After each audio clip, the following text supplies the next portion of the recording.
Salut à tous, c'est Posero et aujourd'hui on se retrouve pour notre premier tuto. Dans celui-ci s'adresse plutôt aux débutants et donc dans cette vidéo je vais surtout vous parler de comment bien avancer sur Clash of Clans et on va voir ça en 5 points.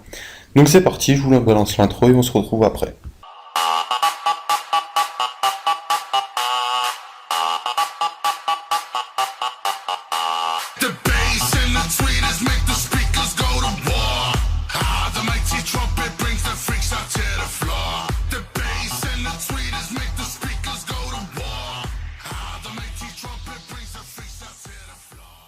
Donc les 5 principaux points qui vous permettront, j'espère, de bien avancer sur Clash of Clans sont 1. Bien augmenter ses défenses, 2. Utiliser ses ouvriers intelligemment, en 3e on verra l'importance des murailles, en 4e les attaques farm et les attaques rush, et en 5e point les clans et cartes de clans.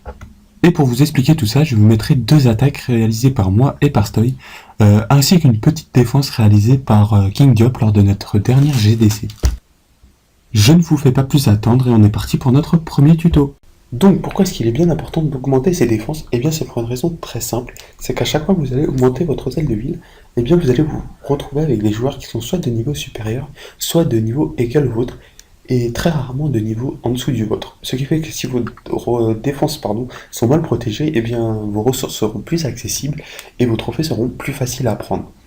Donc ce que je vous conseille de faire, c'est qu'à chaque fois que vous augmentez, avant d'augmenter votre hôtel de ville, c'est d'augmenter au maximum vos défenses. Comme ça, vous aurez un village un peu plus protégé.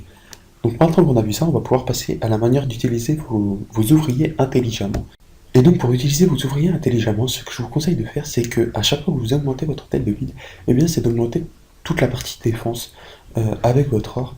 Comme ça, ce que vous avez en élixir, vous pourrez l'utiliser pour faire tourner votre labo. Et si tout se passe bien, normalement, lorsque vous aurez fini d'améliorer toutes vos défenses, eh bien il ne vous restera plus grand chose à améliorer avec l'élixir. Et donc ensuite vous pourrez vous concentrer sur tout ce qui concerne la partie élixir, comme les casernes ou encore les camps d'entraînement. Après, ce que je vous conseille aussi de faire, c'est que quand vous passez à la partie élixir, eh bien c'est de garder un ouvrier pour pouvoir augmenter vos murailles. Comme ça, normalement, si tout se passe bien, et bien lorsque vous aurez fini de tout maxer, et bien soit il vous restera plus beaucoup de murailles, soit vous aurez passé déjà toutes vos murailles. Donc voilà, ça c'était pour la manière d'utiliser vos ouvriers intelligemment. Et maintenant, on va voir pourquoi il est important de bien augmenter ces murailles. Et donc, s'il est aussi important d'augmenter ces murailles, et bien c'est pour la même raison que les défenses, c'est que plus vous allez augmenter votre hôtel de ville et plus vous vous ferez attaquer par des joueurs plus forts. Et donc, quoi qu'il arrive, si vous augmentez bien vos défenses, et bien au bout d'un moment, les troupes ennemies se retrouveront bloquées à détruire les murs. Et donc, ça laissera le temps aux défenses de pouvoir détruire quelques troupes avant que ceux-ci ne puissent rentrer un peu plus dans le village. Donc maintenant, on va voir les attaques farm et les attaques rush. Qu'est-ce qu'une attaque farm? Une attaque farm, c'est une attaque qui vous coûtera très peu en ressources et qui sera pour la plupart du temps très rapide à former.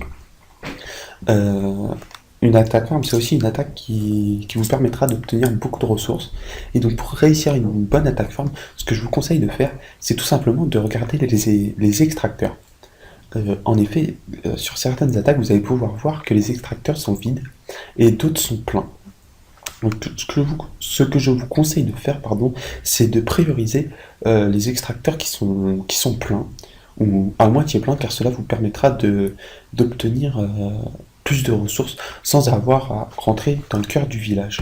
Et les attaques les plus connues pour farmer, eh bien c'est soit le warp archer, soit le full archer qui vous coûte très peu en élixir et qui sont très rapides à former.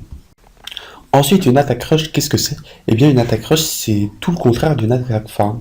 C'est-à-dire qu'on va pas du tout s'occuper des ressources, ou du moins très peu, et qu'on va surtout utiliser des compos qui sont plus longues à former, mais plus puissantes, afin d'assurer le 2 voire 3 étoiles, et donc ramener des trophées. Les attaques rush concernent les trophées, et les attaques farm concernent les ressources. Niveau compo, qui est les plus connus en rush, c'est le Go Whip, le Go Oui et le ballon serviteur. Pour ceux qui ne connaissent pas ça, je les expliquerai un peu plus dans une prochaine vidéo où je vous montrerai quelques petits gameplays sur chaque attaque. Ensuite, maintenant, on va passer au cinquième et dernier point qui concerne les clans et les guerres de clans. Donc, concernant les clans, ce que je peux vous conseiller, eh bien, c'est pour ceux qui débutent sur Clash of Clans, c'est de ne pas tout de suite mettre une priorité sur les guerres de clans. Mais plutôt de vous trouver un clan qui vous donne beaucoup de troupes afin d'assurer vos attaques en général et pouvoir vous entraîner avant de passer au GDC.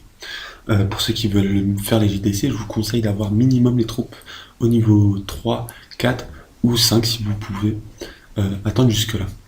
Ensuite, ce que je peux vous conseiller aussi, c'est de ne pas tout de suite vous diriger vers les clans où il y a beaucoup de personnes qui sont de haut niveau, car en GDC, vous allez vous faire déglinguer, puisque vous vous retrouverez justement face à des clans plus puissants, et donc la défaite sera largement assurée pour vous. Ensuite, certains clans comme le The 200 Club sont spécialisés dans le don de troupes, et donc vous pourrez plus facilement rentrer, prendre vos troupes et en ressortir. Ensuite, ce que je peux vous conseiller aussi pour les guerres de clans, eh bien, c'est d'avoir un clan déjà très, très soudé, parce que si vous vous retrouvez dans un clan où les joueurs ne font qu'entrer et sortir, eh bien, dans une GDC, ça ne va pas du tout le faire. Ensuite, concernant les guerres de clans, je compte vous faire aussi une vidéo bien spéciale là-dessus, où vraiment je pourrais vous donner beaucoup de conseils pour pouvoir justement réussir un maximum vos guerres et prendre le moins de défaites possible. Et voilà, c'est la fin de notre premier tuto. J'espère qu'il vous aura plu et qu'il pourra vous aider malgré les petits trous noirs qu'il y a eu durant le commentaire. Par ailleurs, petite info, j'ai enfin retrouvé un taf. Enfin, c'est plutôt une période d'essai. Donc c'est vrai que le nombre de vidéos va réduire durant les 15 prochains jours. Mais on devrait se retrouver très vite avec de nombreuses vidéos. Par ailleurs, la prochaine vidéo devrait sortir sûrement dans la semaine, car ce sera juste des gameplays posés sur un fond musical que le clan aura réalisé.